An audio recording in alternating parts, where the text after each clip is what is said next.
ஆண்டின் பொதுக்காலம் 14வது வாரம் வியாழக்கிழமை.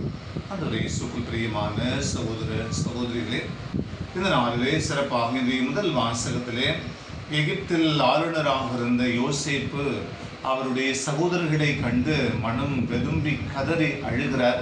தன்னுடைய அன்பை வெளிப்படுத்துகிறார். இந்த நற்செய்தி வாசகத்தின் வழியாக தன்னுடைய பணிகளை செய்ய, பேய்களை ஓட்ட, நோய் நொடிகளை குணமாக்க, நற்செய்தி அறிவிக்க, எல்லா மக்களுக்கும் அமைதியை கொண்டு செல்ல, சிலர்களுக்கு அற்புதமாக அறிவுரைகளை சொல்லி வழி அனுப்புகிறார் ஆண்டவர் இயேசு. நம்முடைய வாழ்விலும் பெற்றுக்கொண்ட இந்த கிறிஸ்தவத்திலே கடவுள் மீது நம்பிக்கையோடு வாழ்ந்து ஒவ்வொரு நாளும் இறைவனுடைய வல்லமையுள்ள வழிநடத்துதல் அற்புதங்களை அதிசயங்களை நம் வாழ்விலே கண்டு மகிழ வரம் கேட்போம் என்று அன்பை உருவான இறைவா, எங்களுடைய வாழ்க்கையிலே ஒவ்வொரு நாளும் அன்பை சுவைத்து மகிழ உமது அன்பு திருமகன் இயேசுடைய நற்செய்தி